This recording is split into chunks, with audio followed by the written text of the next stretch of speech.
All right, so welcome. I'm here with Peyton from over at Fourth Radical, and we're talking Hey about the guys. PPP and CARES and the money that was supposed to go to help working people get through this very difficult time. And really, is that money being spent in an appropriate way? Basically, your future tax dollars, right? The tax dollars we're all going to be paying for the next decades.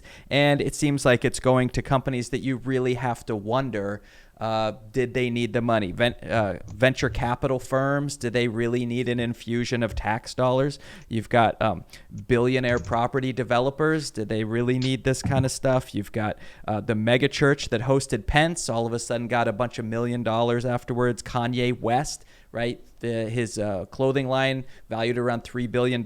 He got a loan. So, it just seems like a lot of this is not really getting to the people. Katie Porter talked about money that was loaned to the airlines getting used on lobbying rather than to actually help the employees. And it just kind of seems like the whole thing is another big money grab by the rich and powerful, and we all get to pay for it. We get to pick up the tab. What do you think, Peyton?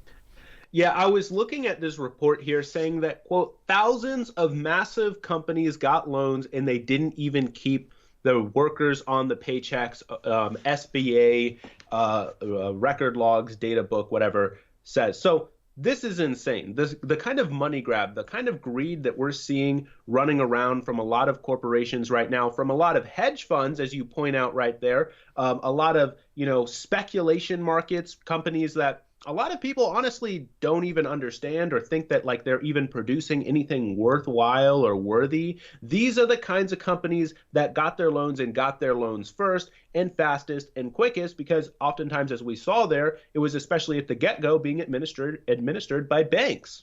By banks. So of course they're favoring their Right. wealthy clients.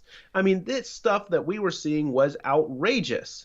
Yeah, and it Absolutely seems like outrageous. there's quite a bit. I mean, it's hard to tell because, how do you really decide which company should get it and which shouldn't? But it certainly seems like the closer you were to Trump, the quicker you were going to be, or the higher up on this list you were going to be getting some of this money that was going out the door. And, in the meantime, we have people that are struggling. They're saying we're on the verge of this massive, massive eviction landslide that's about to hit, and we're going to see not only the pandemic problem, we're going to see many, many people kicked out and have nowhere to go. We're going to see a massive homeless population, which is hard because people are supposed to be staying at home, and we're going to have all these people who literally don't have homes, and yet we're seeing billionaire property developers getting millions of dollars, and the average person, who by the way is going to be the one footing the bill for all this money, is hurting.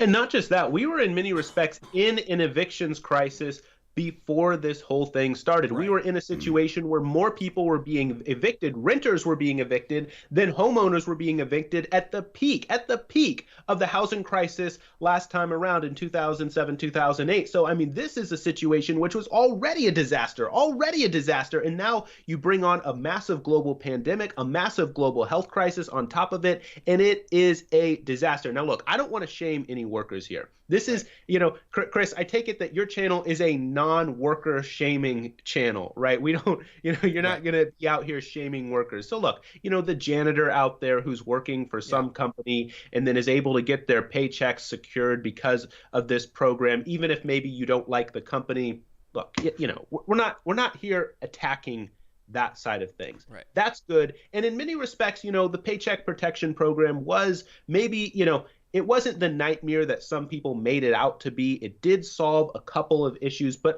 it was obvious that it could have done a lot better. And also, it could have been a lot less corrupt, and it also could have had a lot more oversight. Yeah, it just feels like a lot of other things have gone in this country for a few decades, where you got the people at the table eating turkey, and then they brush a few crumbs off the table for the rest of us to try to fight over and feel good that we got a few crumbs along the way. I mean, the places this money was going. So there was Jeff Koons, multi-millionaire artist, rich person from the art that he makes.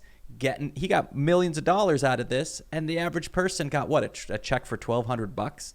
I mean, it just seems like, and so, yeah, you're right that it's good that some of this money is making it to the janitors and the people who still have to show up to the grocery stores, and they're in danger so that I can still buy my peanut butter and stuff like that. it's good that it made it to that level, but I just would have rather seen it be a little more direct, so there's less of these greedy hands along the way taking out what they want before it gets to that janitor, before it gets to that grocery store clerk. But you know, Chris, what was so disgusting about it is they were holding the workers hostage, holding them ransom during those debates and those deliberations, because they knew that no bill was going to, they knew they wouldn't have the political capital to pass out a massive, grab bag bill for all the massive corporations. So the only way they could do it is if they latched on to those measly $1,200 direct cash payments to everybody. You know, if all that money, which went to the big corporations, went down to everyday people, that those checks could have been monthly for the rest of the year. Not just the rest of the year. They could have been bi-weekly for years and years and years. Yeah. So this isn't like a little bit of money. Right. I want to ask you right now watching this video, how much would, maybe, I don't know, $2,000 a month, actually it would have been what, $2,400 a month if you did it bi-weekly for the next 2 years. How would that affect your life? Would that help your life? Would that make you better off? Right. And again, we already spent that money anyway, so it's not like we're talking about expanding the debt beyond what we already expanded the debt. But would it help your life? Would that make things a little bit easier for you? My guess is I venture to say that it probably would help your life. Yeah. And I don't know about you, Chris, but I think the government should be in the business of helping people's lives. Yeah, it seems like that's kind of the whole point, right? Not just getting rich people even richer. Thanks, Peyton, for the discussion. Very interesting conversation. So head over, make sure you check out the Fourth Radical YouTube channel. Check out Peyton's videos. They're very, very good. And we'll see everybody later. See you. Thanks for having me.